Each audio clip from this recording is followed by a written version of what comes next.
भूर्भुवः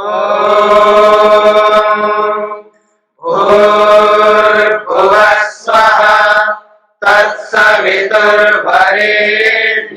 भर्गो देवस्य धीमहि धियो यो नः प्रचोदयात्।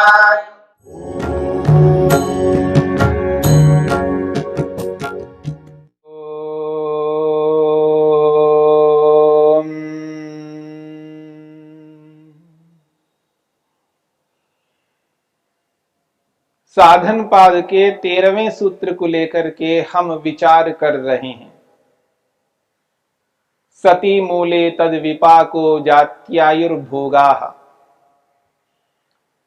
अनियत विपाक की जो 3 गतियां बताई गई हैं, उन तीनों गतियों में से अंतिम जो गति है, नियत विपाक प्रधान कर्म के द्वारा वो अभिभूत रहता है।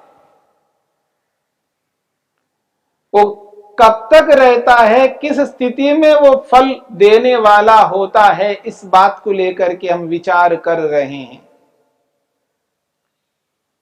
इसके लिए महर्षि वेदव्यास कहना चाहते हैं, तद विपाकस्यैव देश काल निमित्त अनवधारणात् इयं कर्म गति चित्रा दुर्विज्ञाना च इति। ये जो अनियत विपाक का कर्माशय है, जो नियत विपाक प्रधान कर्म के द्वारा दबा हुआ रहता है, जो नियत विपाक रूपी प्रधान कर्म फलोन्मुख हो रहा है और जब तक उसका फल समाप्त नहीं होता है तब तक वो दबा रहता है। और कब तक दबा रहेगा, किस परिस्थिति में वो फलोन्मुख होगा, इसके बारे में महर्षि वेदव्यास कहना चाहते हैं, देश काल निमित्त अनवधारणात्। ये निश्चय नहीं किया जा सकता, अवधारण यानी निश्चय नहीं किया जा सकता उसका फल देश, किस देश में मिलेगा, यानी किस स्थान में मिलेगा। उस कर्माशय का फल भारत देश में मिलेगा या यूरोप देश में मिलेगा या अमेरिका देश में मिलेगा या अफ्रीका में मिलेगा, कहां मिलेगा, अनवधारणात्, निश्चय नहीं किया जा सकता। देश, किस देश में उसका फल मिलने वाला है, और काल, समय का भी पता नहीं, किस समय उसका फल मिलेगा, किस देश में किस समय में मिलेगा, और निमित्त, किस निमित्त के माध्यम से उसका फल मिलेगा। उसका निमित्त कौन होगा, देश कौन सा होगा, समय कौन सा होगा, और निमित्त यानी उसका आधार, उसका साधन कौन होगा। मनुष्य निमित्त है या पशु निमित्त है, पक्षी निमित्त है, कीड़ा मकोड़ा निमित्त है, कौन है निमित्त, किसके माध्यम से उसका जन्म होगा, इसका अवधारण, इसका निश्चय नहीं किया जा सकता। हां, कर्माशय तो है, अनियत विपाक वाला कर्माशय है, और ऐसा कर्माशय है जो नियत विपाक प्रधान कर्म के द्वारा दबा हुआ है, पर वो कब फल प्रदान करेगा इसका निर्धारण नहीं कर सकते। कौन, हम मनुष्य लोग। हमें ये पता नहीं है कि किस देश में उसका फल मिलेगा, किस काल में मिलेगा और किस निमित्त से मिलेगा। इसलिए कहा है, इयं कर्म गति ही चित्रा दुर्विज्ञाना च इति। इयं कर्म गति, ये जो कर्मों की गति है, ये चित्रा, विचित्र है, अद्भुत है, आश्चर्यजनक है, आसानी से पता नहीं लग सकता, अत्यंत कठिन है। इसलिए कहा दुर्विज्ञाना च इति, बहुत कठिनाई से जानने योग्य है। यद्यपि महर्षि वेदव्यास ने इसकी व्याख्या करके बहुत कुछ बताया है, लेकिन सब कुछ नहीं बताया, सब कुछ नहीं बताया जा सकता, ऋषि भी नहीं बता सकते। इसलिए चित्रा कहा उन्होंने।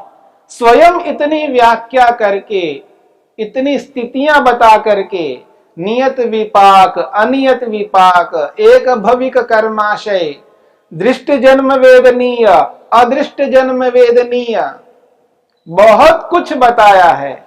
परंतु इतना बता करके भी स्वयं महर्षि वेदव्यास कह रहे हैं, इयम कर्म गति ही चित्रा, ये जो कर्मों की गति है ये विचित्र है, अद्भुत है, आश्चर्यजनक है, दुर्विज्ञाना, बड़ी कठिनाई से जानने योग्य ये गति है, आसानी से इसको जान नहीं सकते, मोटा मोटा जान सकते हैं। इदम इत्थम के रूप में संपूर्ण कर्म गति को मनुष्य कभी नहीं जान सकता। अल्पज्य मनुष्य इतने विस्तृत, इतने व्यापक कर्म की जो गति है उसको वो जान नहीं सकता। कितने कर्म मैंने किया, कितने कर्म शेष हैं, कितने कर्मों का फल मिल चुका है, कितने कर्मों का फल मिल रहा है, जो व्यक्ति इस स्थिति को नहीं जान सकता तो वो व्यक्ति ये कैसे जान पाएगा कि इन कर्मों का फल किस देश में मिलेगा, इन कर्मों का फल किस काल में मिलेगा, इन कर्मों का फल किस निमित्त से मिलेगा। इसलिए कहा जा रहा है देश काल निमित्त अनवधारणात्, इस कर्माशय का फल किस देश में मिलेगा इसका निश्चय हम नहीं कर सकते, उसका समय, उसका काल निर्धारण हम नहीं कर सकते। किस निमित्त से? मनुष्य के निमित्त से, यानी मनुष्य शरीर के रूप में, पशु पक्षी कीट पतंग आदि के शरीर के रूप में, अथवा स्थावर योनि के निमित्त से ये फल मिलेगा, इसका अवधारण, इसका निश्चय मनुष्य कभी नहीं कर सकता। इसलिए कहा चित्रा ये अद्भुत स्वरूप है, आश्चर्यजनक है, बड़ी कठिनाई से, दुर्विज्ञाना, बहुत कठिनाई से थोड़ा बहुत जान सकते हैं। इसलिए इस कर्म की गति को समझने का प्रयत्न करना, जितना समझेंगे उतना ही हम ईश्वर को समझने का प्रयत्न करेंगे, ईश्वर की न्याय व्यवस्था को अनुभव करने का प्रयत्न कर पाएंगे। इस कर्म गति को जितना जान सकते उतना जानना प्रत्येक मनुष्य के लिए अनिवार्य है। अंत में महर्षि वेदव्यास कहना चाहते हैं, न च उत्सर्गस्य अपवादात् निवृत्ति इति एक भविकः कर्माशयो अनुज्ञायते इति। महर्षि वेदव्यास ने इतनी लंबी चर्चा करके और ये भी बताया है अनेक कर्म मिलकर के एक जन्म को देने वाला कर्माशय होता है। अनेक कर्मों का जो समुदाय है, अनेक कर्म मिलकर के एक जन्म को देने वाला होता है। एक कर्म एक जन्म को देने वाला नहीं होता है, एक कर्म अनेक जन्मों को देने वाला नहीं होता है। अनेकों कर्म मिलकर के अनेकों जन्मों को एक साथ नहीं दे सकते। इसलिए सिद्धांत यह बताया है, नियम यह बताया है कि अनेक कर्म मिलकर के एक जन्म को देने वाले होते हैं। इसलिए कह रहे हैं न च उत्सर्गस्य अपवादात्, उत्सर्ग कहते हैं नियम, सिद्धांत। सिद्धांत यह बनाया गया है कि अनेक कर्म मिलकर के एक जन्म को देने वाले होते हैं। ये सिद्धांत है, ये नियम है, इसी को यहां पर उत्सर्ग शब्द से स्पष्ट किया है। और ये कहकर के महर्षि वेदव्यास यह भी कहना चाहते हैं उत्सर्गस्य अपवादात्, इस नियम का अपवाद होने से, अर्थात एक कर्म से एक जन्म नहीं मिल सकता, ये नियम बताया है, पर इसका अपवाद भी है, ये भी कहना चाहते हैं। उत्सर्गस्य अपवादात, नियम का अपवाद होने से इसका अभिप्राय है कि एक कर्म से एक जन्म भी मिल सकता है। इस नियम का अपवाद होने से एक कर्म से अनेक जन्म भी मिल सकते हैं, पर यह अपवाद रूप में कोई विरला ही ऐसा कर्म होगा, वो विरला कर्म, रेयर में, वो एक कर्म से एक जन्म को देने वाला होता है। वो ऐसा कर्म होगा, बहुत विशिष्ट कर्म होगा, वो सामान्य कर्म नहीं होगा, वो अद्भुत कर्म होगा, वो बहुत बड़ा कर्म होगा, जिस एक कर्म से एक जन्म मिलता है। इतना ही नहीं, वो कहते हैं अपवाद है, इसका अर्थ है कि एक कर्म से एक जन्म नहीं, दो जन्म भी मिल सकते हैं, अनेक जन्म मिल सकते हैं, 4-5 जन्म भी मिल सकते हैं एक ही कर्म से। वो कितना बड़ा कर्म होगा, कितना विशिष्ट कर्म होगा, चाहे वो अच्छे अर्थ में या बुरे अर्थ में। यानी धर्म रूपी कर्म को ले लीजिएगा, अधर्म रूपी कर्म को ले लीजिएगा, वो धर्म रूपी कर्म भी बहुत उत्कृष्ट कर्म होगा, बहुत ऊंचा कर्म होगा, जिसके कारण से एक ही कर्म से अनेकों जन्म मिल रहे हैं। या वो बहुत बड़ा कर्म अधर्म होगा, जिसके कारण से उस एक कर्म से अनेकों जन्म मिल रहे हैं, पर ये अपवाद है। इसलिए महर्षि वेदव्यास कहना चाहते हैं उत्सर्गस्य अपवादात न निवृत्ति ही। इस नियम का अपवाद होने से नियम की निवृत्ति नहीं हो सकती कि एक कर्म से एक जन्म होता है, ऐसा नहीं। एक कर्म से एक जन्म नहीं हो सकता, इस प्रकार का जो नियम है ये निवृत्त नहीं होता। अनेक कर्म मिलकर के एक जन्म को देने वाले होते हैं, इस नियम का उल्लंघन नहीं हो सकता। ये नियम तो बना रहेगा कि अनेक कर्म मिलकर के एक जन्म को देने वाले होते हैं, परंतु इसमें विकल्प है, अपवाद है। कोई कोई ऐसा कर्म होता है, विशिष्ट कर्म होता है, जिसके कारण से एक कर्म से एक जन्म या एक कर्म से अनेकों जन्म भी मिल सकते हैं। इसलिए महर्षि वेदव्यास अंत में कहना चाहते हैं, वो कहते हैं इति एक भविकः कर्माशया अनुज्ञायते। अनेक कर्म मिलकर के एक जन्म को देने वाले होते हैं, यही नियम है, यही सिद्धांत है, यही सार्वभौम नियम है। हां, इसका अपवाद अवश्य है। अपवाद को देख करके नियम को खंडित नहीं किया जा सकता।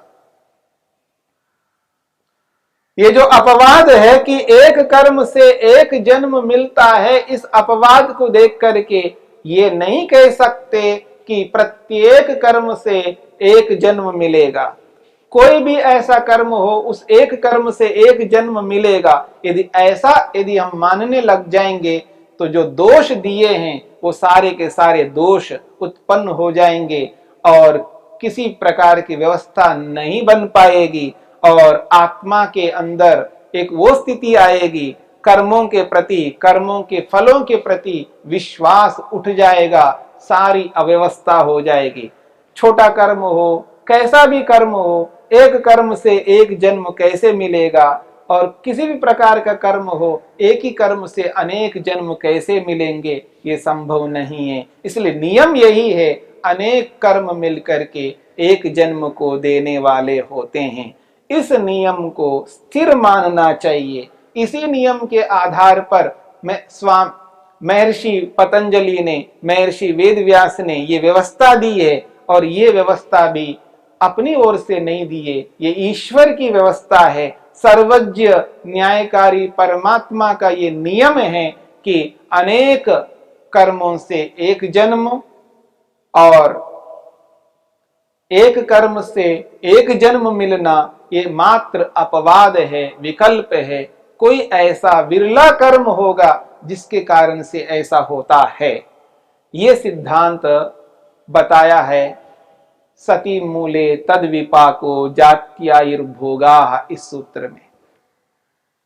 इस सूत्र के अंदर अदृष्ट जन्म वेदनीय को लेकर के चर्चा की है, जो अगले जन्म में आने वाले जन्म में फल देने वाला कर्माशय है। और इस अदृष्ट जन्म वेदनीय कर्माशय के दो विभाग बताए हैं, एक नियत विपाक और एक अनियत विपाक। और अनियत विपाक के 3 प्रकार बताए हैं, 3 गतियां बताई है। उन तीनों गतियों को लेकर के हमने विचार किया। इस पूरे व्याख्यान का, इस पूरे सूत्र का, इस पूरे वेद व्यास के भाष्य का एक सार यह निकलता है कि इन कर्मों की स्थिति को देखने से, इन कर्मों की गति को देखने से और देश काल और निमित्त को ध्यान में रख करके देखने से ये स्पष्ट प्रतीति होती है कि आज जो भी योनि है ये योनि कर्म के आधार पर है।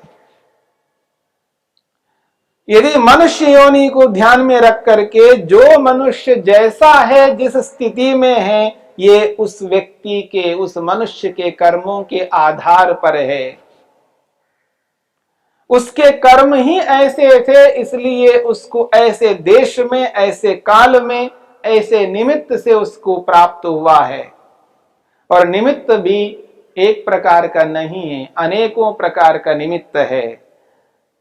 योनि रूपी निमित्त अलग है, और जिस योनि में हम जन्म ले रहे हैं उस योनि में भी अलग अलग निमित्त हैं।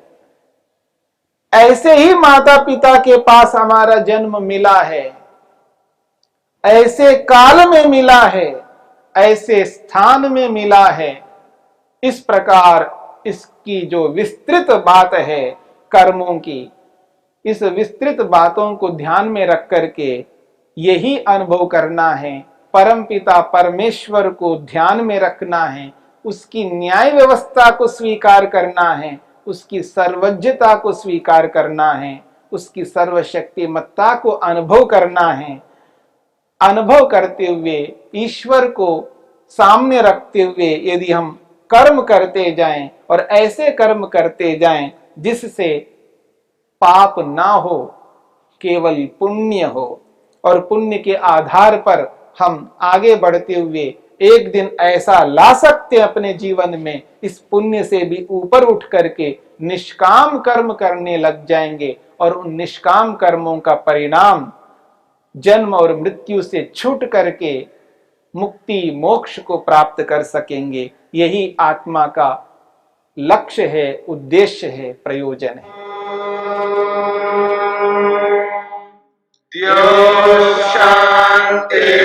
शान्तिरन्तरिक्षं शान्ति पृथिवी शान्तिरापः शान्तिरोषधयः